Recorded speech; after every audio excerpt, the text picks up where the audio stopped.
The affordability of college is proving to be a cumbersome expense for more and more Americans. According to a Morning Consult poll conducted in October of last year, it found that 77% of college-bound Americans admit that obtaining a college education would be not within their financial means. Meanwhile, 82% of women say that obtaining a college education would be difficult to comprehend because of financial struggles, compared to 73% of men. And finally, 4 out of 5 Black and Hispanic college-aged Americans say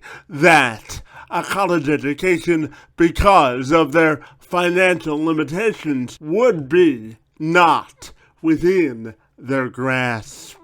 Joe Kerins is a college financial planner who says paying for college can feel impossible.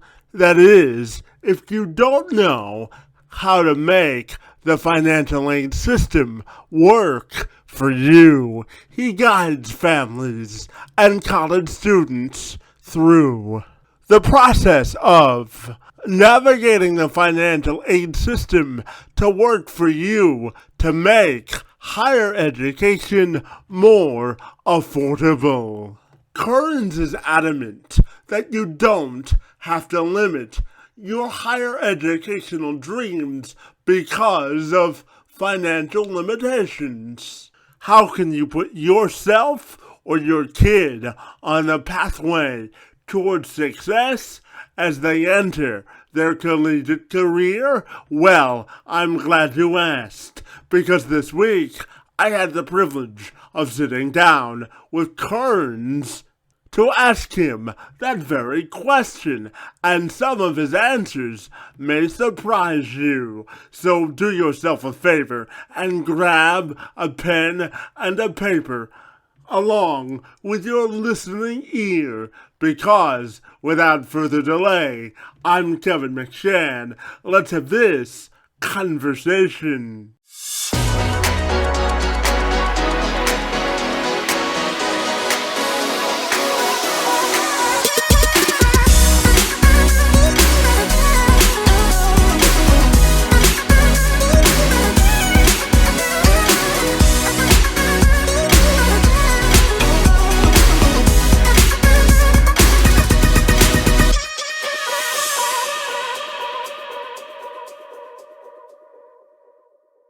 I appreciate the compliment, and with that, buddy, I'll welcome you to the program, and I'm super excited to learn how you help families save and prepare for college. Great to see you this morning, and thank you so very much for being here. Kevin, it's a joy to be your guest.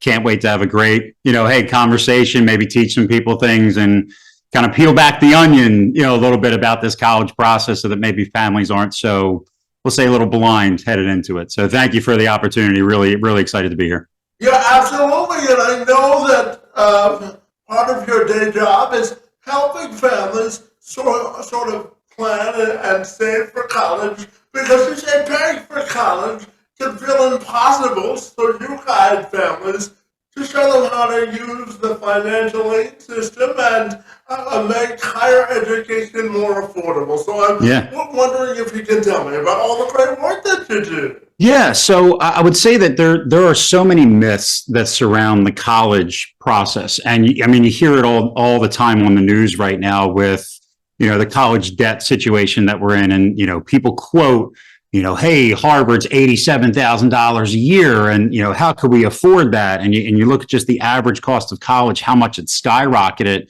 even in the past 20 years, it has, right? But what I think most people don't always understand is how truly financial aid works. And the reality is that a school that may have what I like to call is the sticker price, right? Just like almost anything else in life, if something has this astronomical number to it, usually there's some discounts that can come along with it. So it's, it's saying, okay, well, the school says they're 85,000, but they're actually going to ask you to pay 30. Some families may not know that that's actually possible. And in understanding how that becomes possible is ultimately there's two big ways that families can do that and bring that price down. One is, yes, hey, you get good grades, you get what's called merit-based scholarships. If you're an athlete or a great student or, great artistic abilities, and a school wants you, they're going to offer you some money. They're going to offer you a bigger discount.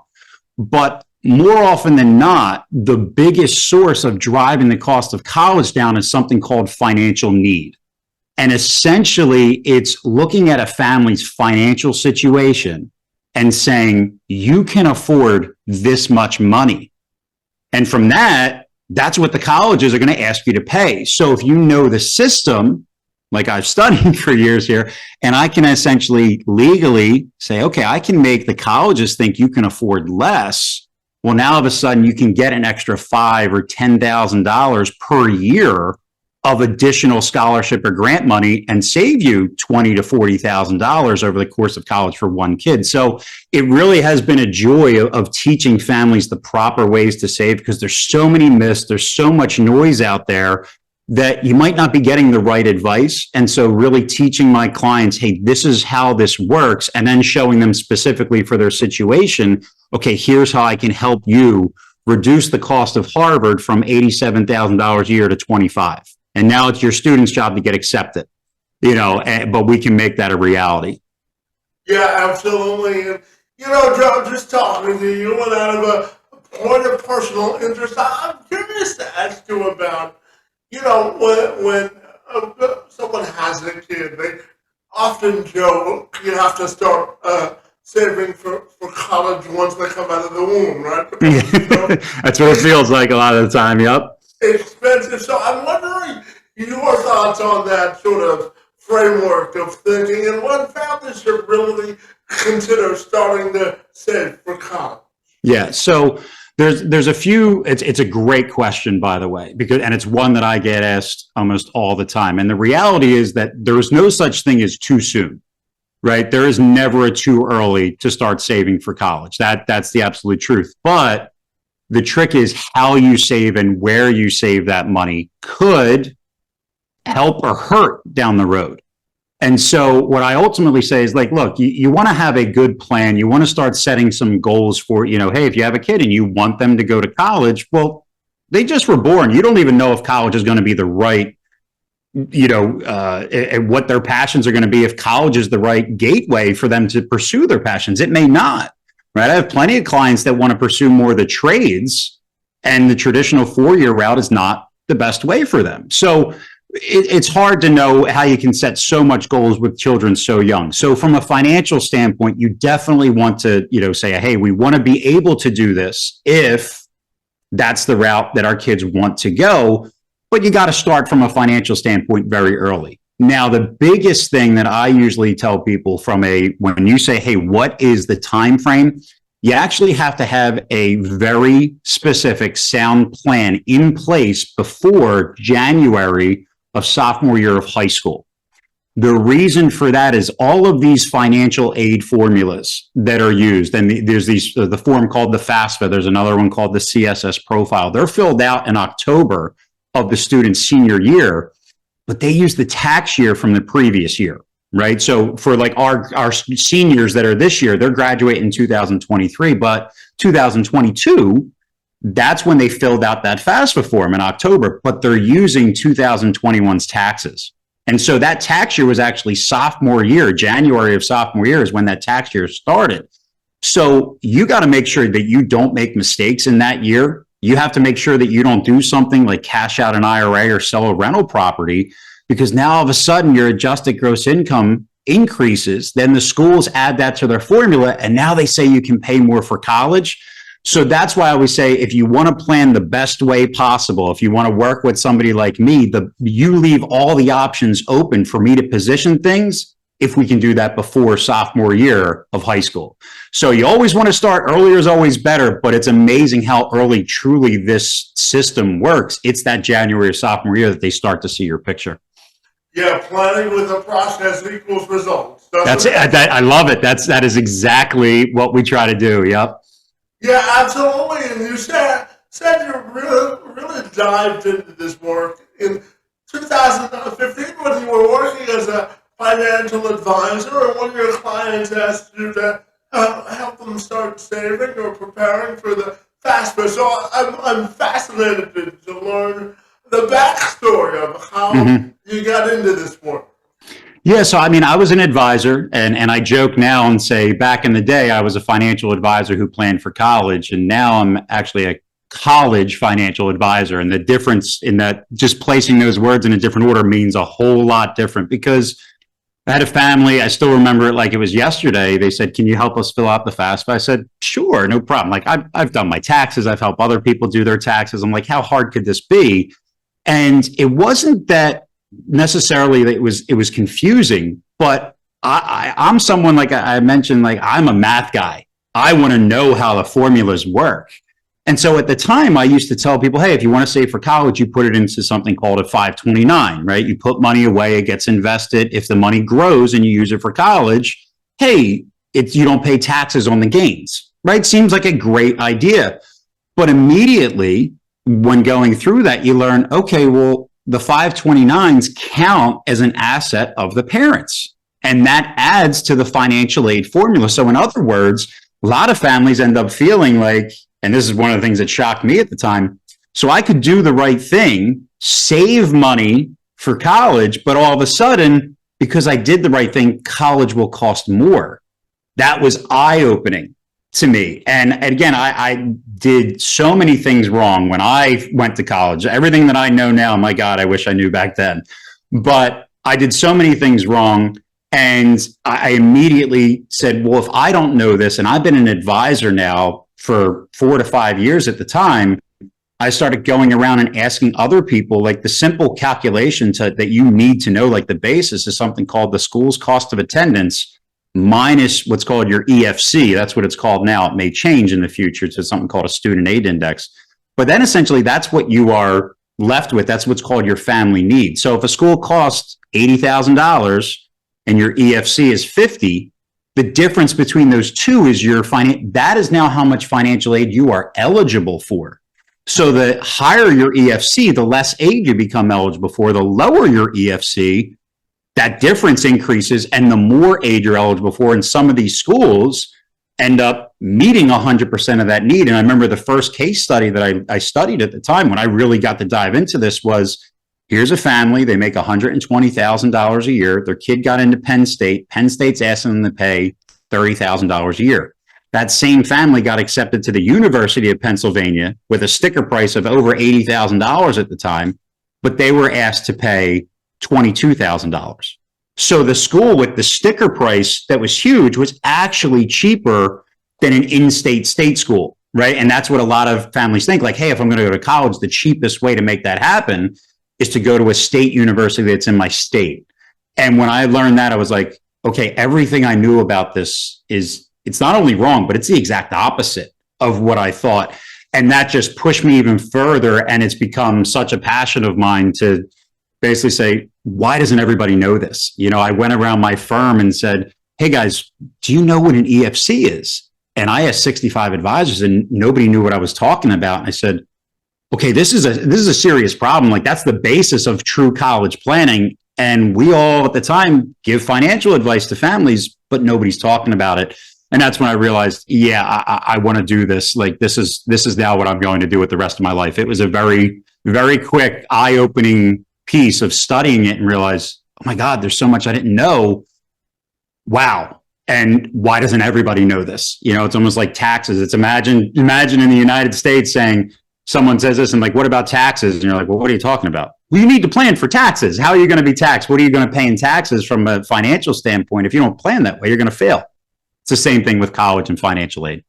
Yeah, absolutely. Planning makes a difference. And, you know, I'm going to share with you just a quick story. So Yeah. Outside of hosting this podcast, buddy, I also work with businesses to amplify the hiring of people with disabilities because it's personally important to me because I was born with cerebral palsy. So And one of the things that I'm always asked when I work with businesses is how much is this going to cost me? And then I go Mhm. into the positive benefits of hiring people with disabilities. And the way I want to ask this from a financial standpoint is the importance of education, because once I educate a business about the hiring benefits of someone with a disability, they get on board with the concept. So tell me, how do you view the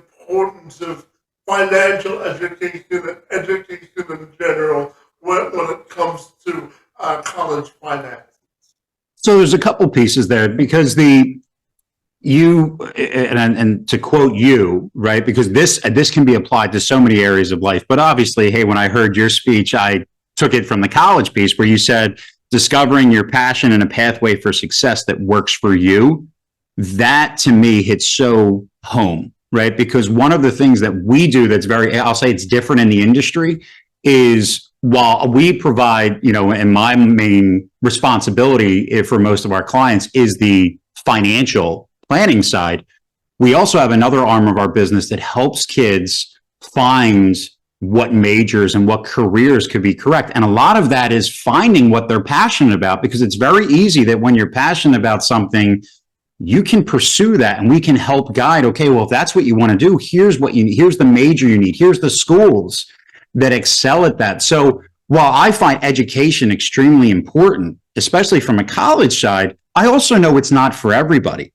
But in order to make that education as valuable as it possibly can be, it has to match up with the student, right? One of the biggest things that we always talk about is our goal and how you win at the college game is you have to find a school that is the best fit, but there's three fits that have to be 100% nailed.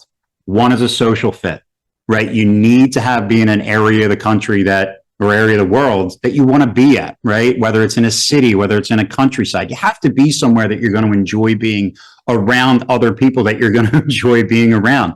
The academic fit has to be perfect, right? You have to have a school that can help you pursue that passion, right? That you're in a learning environment, you're in a classroom. If you're someone that needs to be able to be called on or raise your hand in class, you can't be in classes that's 200 students with a lecture, right? Where the professor looks like a boy band with the microphone, but he doesn't know anybody in the actual class. Like, that's not how you're going to retain information. So you have to find that social fit, that academic fit. And then look, college costs money. And that's where I ultimately play the role of saying, you can't go into debt. You can't graduate with hundreds of thousands of student loans. You can't let mom and dad sacrifice their retirement to get the kids through school. So the financial fit is the last point. So I find education extremely important, but we want to make sure that students are pursuing college and education for the right reasons. Because when you don't, that ends up meaning a lot of times what that means is you transfer schools or you change your major after a couple years, and now you potentially add a fifth or a sixth year onto that education. But guess what? That extra 2 years costs money, right? So again, it all kind of ties back together that if you want to plan the best way financially for college, you also have to figure out those other pieces. So they go hand in hand from, hey, making sure you got the right financial plan, but also the right student pathway plan, finding that passion, the right career path, the right major, the right school. That's where those two worlds come together. You find that fits. It's all three of those, and that's how you win. So it's extremely important to work on these things throughout high school, right? And the more that you can find things you're passionate about, the better prepared you'll be. The more that, what was the other thing you said? Be constantly curious. Love that. Demand the best from ourselves and our preparation process. That's college planning. It truly, and so when I heard you say that, I said, I gotta talk to Kevin here because I can relay that to the college piece so well. So it was, I loved hearing that from you, but that's how I related it to too. And it's extremely important, but guess what? College isn't for everybody, without a doubt. And again, find that passion, and there may be other pathways that you can pursue that passion that maybe don't cost as much. Right. That's ultimately what I would like to say about how I hope I answered that question. All right. I know I ramble a little bit here, Kev, but. Oh, no. One of the first lessons my coordinating professor taught me in journalism school was short and concise. And I graduated college about a decade ago, and I'm still learning that lesson, Joe. But don't worry about it, okay? Joe, the next question I had for you was about being financially self-sufficient as a college student as you enter college. And what do you think it means to be financially self-sufficient when you enter college? Yeah, I mean, so are you looking at that from more of like the student aspect? That's correct. Yeah. Yeah. So, I mean, again, I think there's a stigma where like parents don't want to be talking about money to their kids. It's one of those forbidden things that, you always grow up, don't talk about money. And I always joke and say, my parents, I was raised, you don't talk to strangers and you don't talk about money.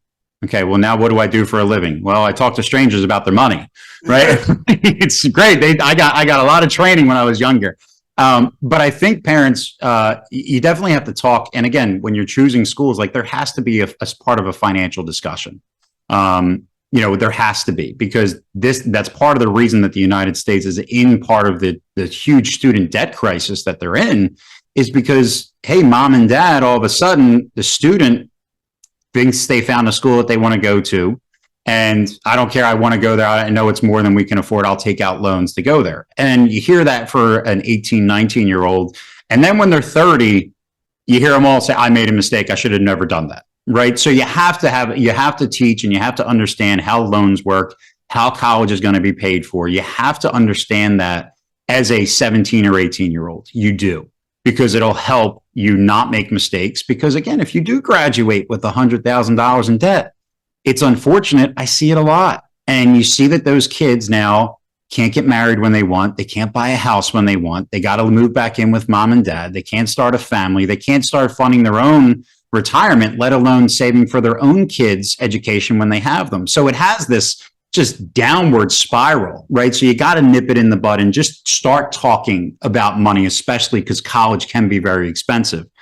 Number two, one of the things I always suggest to my families is when your son or daughter graduates high school, right, you have to give them what I call real skin in the game, right? Not some student loan that gets payments aren't due until after you graduate. They got to have a full-time summer job. They're an adult. They got their diploma. They got to be working full-time in the summer. And at the end of the summer, if mom and dad are writing a check to school, guess what? That student should be writing a check to mom and dad, right? Because you want to hold them have to have them make that feel that their hard-earned money is going to college, right? And that helps with graduating in 4 years. Usually most kids, they might make a couple grand the first summer, but now they had to spend their money, right? And now they want to earn more the next summer so they get to keep more of their own money. It's a very, very good lesson. But I think it's the talks, it's giving kids true responsibility. It's also when you're doing the college search, making sure that the kids are the students are the one that I say drives the bus. Mom and dad are along for the ride and they're there to support, read the map. But you got to let the students be self-sufficient, right? You got to give them the keys. They got to be the one to drive. And I think that can also help later on where they end up pushing themselves, right? You give them a little bit more time management processes, right? Some more tasks. You got to have this done by this date. You have to do this. You kind of be involved, but also they got to be the one to drive, because that's only going to lead to better habits down the road, right? So being financially sufficient, I mean, it's tough for high school students entering college to say, hey guys, don't go into debt, right? Or hey, only spend what you have. Well, if you don't have much money to begin with, it's tough, but you can teach valuable lessons, giving the kids true physical responsibility, giving them some skin in the game. And then guess what? Most of my parents that do that strategy of making their kids work, we also have it on the back end that we're giving that money back to the kids. Say, hey, graduation, you got your diploma. Hey, we weren't the Grinch. Here's your money back. We just wanted you to be held responsible. So that's one little tip I like to give my families, but it's tough without a doubt, because most 17, 18-year-olds, look, the human brain might not even be fully developed until they're 23, 25 years old. So it's hard to grasp some of that, but that's why you need to have, when they say don't talk about money, I cannot disagree with that more. Talk about it, because it's only going to lead to good things, not bad things. Yeah, absolutely. And, Joe, if someone was to give you, say, $1 million to run a commercial about saving for college, and you only had 30 to 60 seconds in the commercial, what are the top three things you think you would focus on or emphasize in that commercial? Number one, the price of college can be drastically changed, right? And private schools can be cheaper or just as affordable as in-state state schools. So now you don't have to tell your kids, hey, you did great all throughout high school and you got the 4.0 GPA, but you want to go to Cornell. We can't afford it. You can, right? The chances are that you can, because don't just not apply to a school because you think you can't afford it. Know the process and how it works. The other side of, I would say, is if you don't plan properly for for college, it's going to be a retirement problem, without a doubt. When mom and dad are looking to support kids and help pay the kids' way through college, right? It's going to have an impact on your retirement. So when you plan financially for college, it has to incorporate what the plan is for retirement. The two are truly one and the same. Everybody, you got one bucket of money you're going to spend in this lifetime. You need to make sure that bucket of money never runs out. If you don't plan the right way for college, you're running out of money for retirement at 79. Those two intermingle tremendously, and you have to know that that's the impact that it'll have. So I would say those are the three things that I would hit hard in a 30-second commercial. Yeah, and just building on that, I'm curious, how do you define financial discipline when planning for college? Yeah, I think number one, the discipline, it's a really good definition, because I look at it and say the first piece is you have to have a plan, right? And if you're a do-it-yourselfer, great, but you got to study how college financial aid works to know if that plan is being as effective and efficient as possible. Right. And that's honestly what me and my firm do, is we help make sure that the plans are efficient. Right. But then once you have the plan, you gotta stick by it. Right. The plans that I help people, devise are, guys, we're going to, shift things around. We're going to put this much dollar amount every single month into this account. You got to do it. And one of the things that I think has hit home with a lot of families that I work with is I basically say, when you work, you earn money, and then it goes towards retirement accounts. It goes towards benefits. It goes towards taxes. After all of that, the money comes home and hits the checking account. Once it hits the checking account, only one of two things can happen. That money can be spent or that money can be saved. 95% of people, they spend first, and then at the end of the month, whatever they didn't spend, that's what they save. Okay. But to be financially disciplined, you have to do the exact opposite of that. When that money hits the checking account, the first thing you need to do is save, right? And you're essentially you're investing in yourself, right? Whatever the goal is, whether it's buying a new car, a new TV, a beach house, college, retirement, you got to pay yourself first. And then what you're not saving, you got to make sure that that's the only amount you spend, right? And that is discipline. It's every month I'm saving this amount, and then I'm only spending the remainder. And the biggest pitfall I think most families fall into, Kevin, is that expenses rise to income, right? If you make more money, almost everybody spends more money. And the reality is that your expenses, while they do change, and we see things like inflation, they might change a little bit, but when you get raises, you get bonuses, you get promotions, all of that should go right to the savings and help you achieve those goals, and not just be spent on a month-to-month basis, because that monthly budget rarely changes over the course of year to year. There's some things that change, but your mortgage is typically fixed. Usually you'll see electric go up and down. You might see like a cable bill up, but a lot of things, that you pay month to month are pretty much a fixed cost. So make sure when you do make more money, you're still trying to spend the same amount, and what increases that savings. That's what I would say is financial discipline. Have a plan. Know how much you can save every month. Then that's the first thing you do with your money, is save that. Then you spend the rest, and that's living on a budget. That's financial discipline to me. Yeah, absolutely. Joe, talking to you, I'm fascinated to ask you about equity and equality, because from an educational standpoint, it's not always equal. So I'm wondering your thoughts on educational and financial equity when we talk about going to college or saving for higher education? How do you define equity and equality in that sense?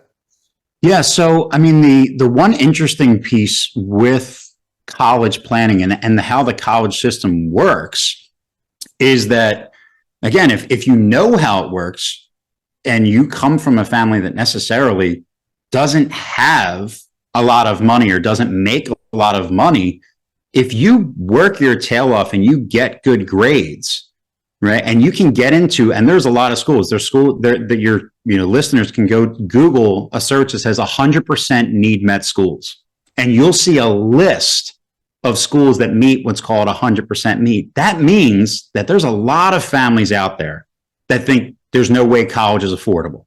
And for a perfect example, Princeton, right? It's basically if you make under $70,000 a year, Princeton is free, right? So again, it's you still have to look at saying, well, wait a minute. That means that if you have people that are coming from lower income families, right? If you're having people that didn't have the time to save or they don't have the net worth that's very high, well, if you get accepted to these schools, they're actually going to be a fraction of the price than what other people are actually paying, right? So it's very interesting in that if you know how the system works, you can basically say, well, look, shoot for the skies, right? But you want to get into Princeton. Guess what?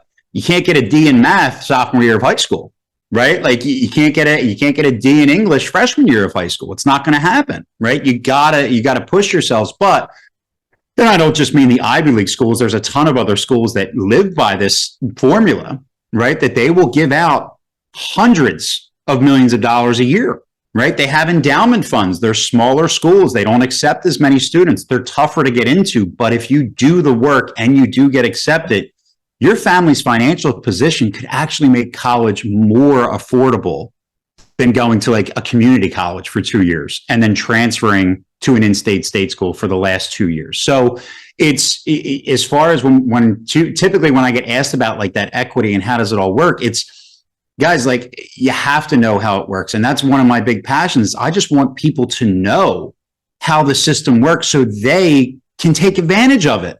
Right. If you got a great student, you don't come from the ideal financial background of a family, college can actually be extremely affordable. You just have to, again, not saying it works out 100% of the time, but there is a lot of money out there to try and make it a fit for you.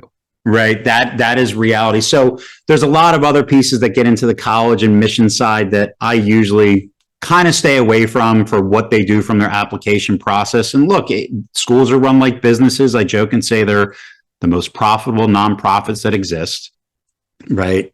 They spend money, but they take in a lot of money too.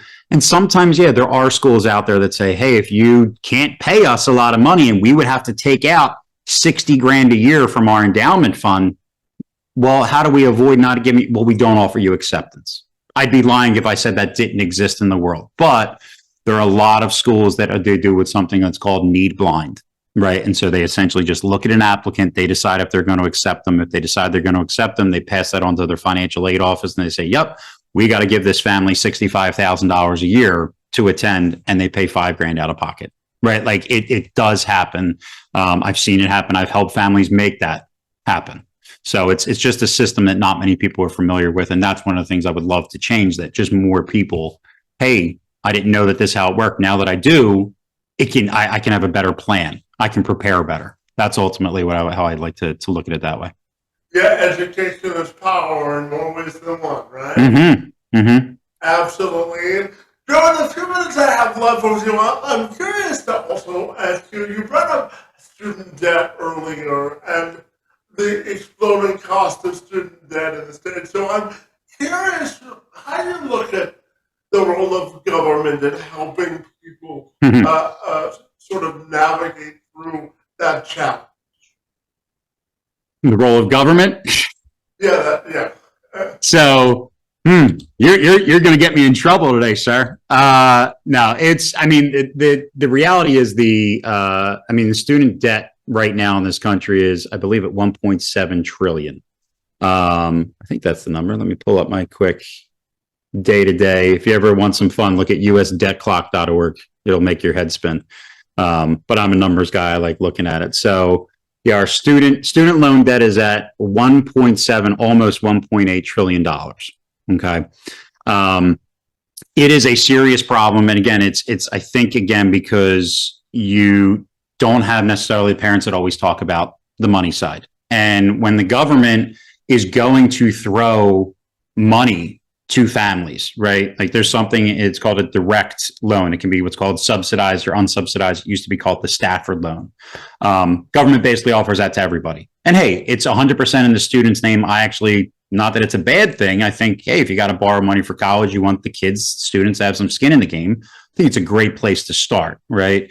But on the flip side, well, any business that knows that somebody is getting essentially free money, and it's not free, you got to pay it back, but is helping you pay at that time, any business is going to change their model to basically increase the amount by the same, right? And a perfect example was, last year, I believe the U.S. government, they had this whole thing for electric cars, right? Hey, if you buy an electric car, you get a subsidy of $4,000. I don't know the exact numbers, so don't quote me, but well, what happened the day after? You saw the market price for every electric car in the country went up $5,000. Like, it's, hey, if you're going to get this money from the government, we're going to make more of a profit. We're going to charge more. To think that schools didn't do that throughout how the government got involved, without a doubt they did. The other thing that I have an issue with when it comes to the government getting involved for college is something called the Parent Plus loan. And so the Parent Plus loan is a direct loan that's offered to mom or dad to help pay for college, right? And they'll cover 100% of the cost. And the problem with this is that because it's a government loan, it will stay on mom or dad's ledger for all time. You declare bankruptcy, it never goes away. So you borrow 40 grand year one, you borrow 40 grand year two, year three, year four, you defer your payments. They make it so easy to get this loan and borrow it from the government that the reality is that now all of a sudden you've got this loan payment, this monthly payment that you will never be able to pay back, right? And I've seen families get their Social Security garnished because of this. So when the government gets involved and is making all these loans that are very easy, right? Hey, it's a way that people can pay. Well, now you start to lose the supply and demand aspect of college. Because if a school is going to ask you to pay 40 grand and you can't do it, if this loan doesn't exist, well, you don't go there. You don't pay 40 grand. But if the government's going to make this loan so easy to get and potentially put people in debt for the rest of their lives, well, at least you got your kid through college. And the college got the full 40,000 versus, hey, if enough people don't take these loans and only go to schools that they can afford, the schools would have to be forced to lower their cost. So I think the government involvement has done nothing but increase the cost. I think the whole talks about loan forgiveness, I think is just going to increase the cost even more because now, okay, if your government's going to pay off $10,000 of your debt, why don't we just increase the price? Because more people say, okay, yeah, I'll take on that debt because it's probably going to be forgiven.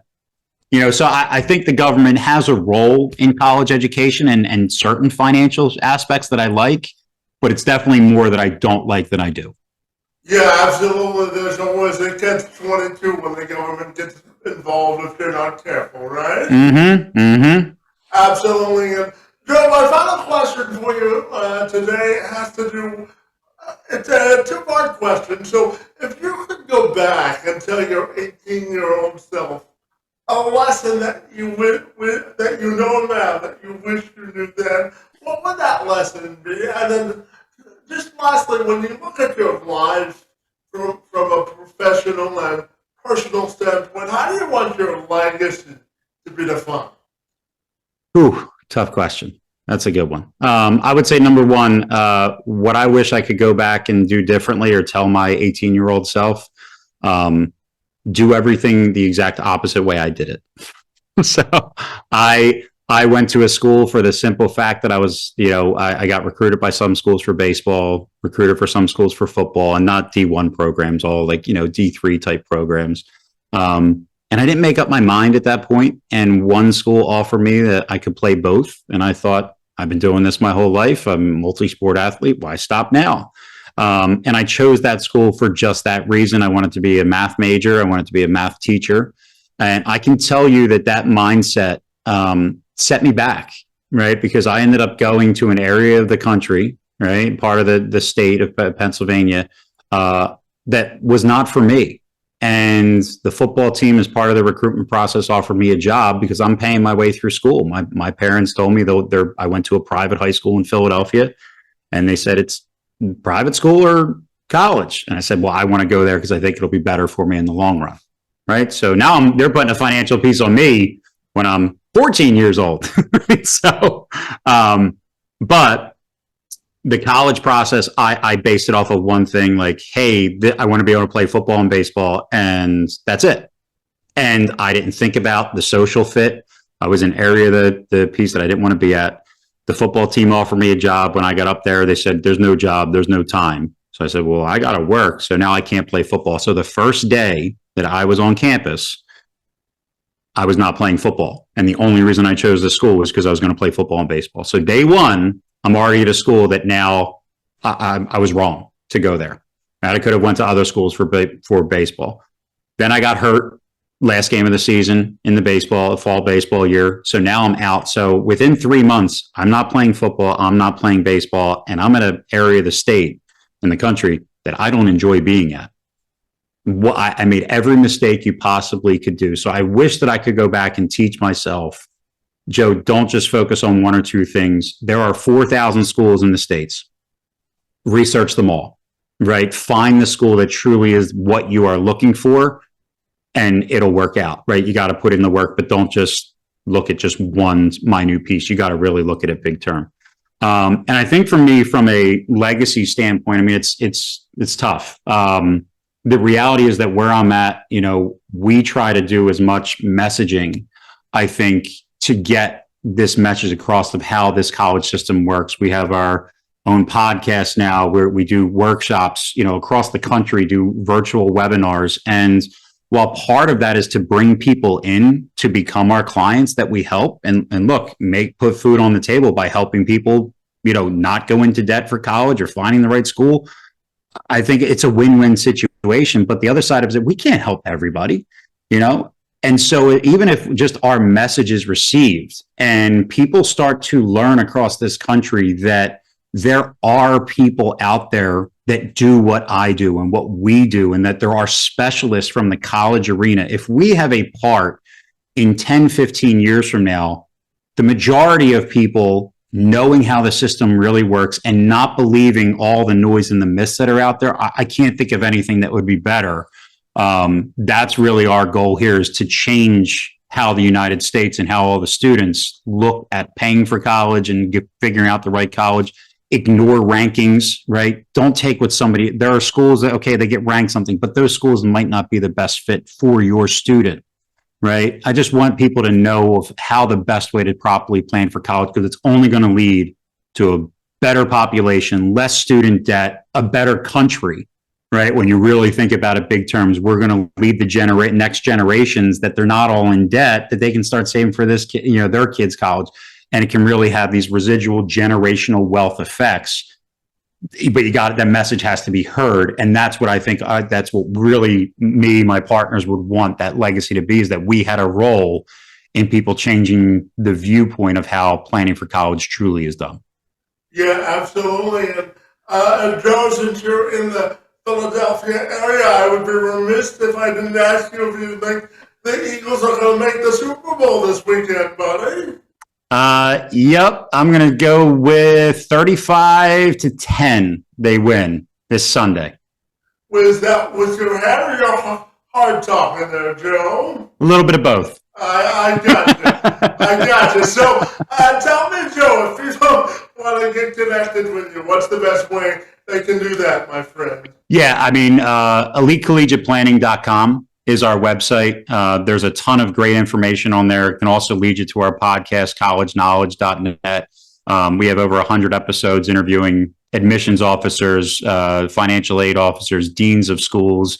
We talk a lot about the issues. We talk a lot about just different things that are out there. But if you just want to learn more, we have a great ebook that's for free on our website. And if you want to set up a consultation with one of our education consultants, usually that first meeting is not necessarily always with me. Sometimes it can be. Usually my schedule is pretty full. But like I said, I have a staff that I do train. And so you can, just to know where you stand in this process, book an appointment. We will schedule a one-on-one Zoom meeting or in person, whatever you want, just to have a conversation. If you don't know how the system works, or you don't know how you've prepared for it, but you don't know if it's the best way, just come and talk to us. We're available. Our calendar, you can literally book an appointment right on our website. Fantastic. Well, Joe, you have dedicated the rest of your professional life to a very important and noteworthy cause, my friend. I want to thank you for the good work that you do to open up college diversification and options from a financial and personal perspective to the next generation. Your work in the space and time on my behalf this morning is most appreciated, and I want to thank you for being here today. Yeah, Kevin, this was great. I love your message. I love being a guest today. This was fantastic. Thanks for giving me a platform to speak. This was fantastic. Keep doing what you're doing. Love to see it. I'll be tuning into to future episodes as well, sir.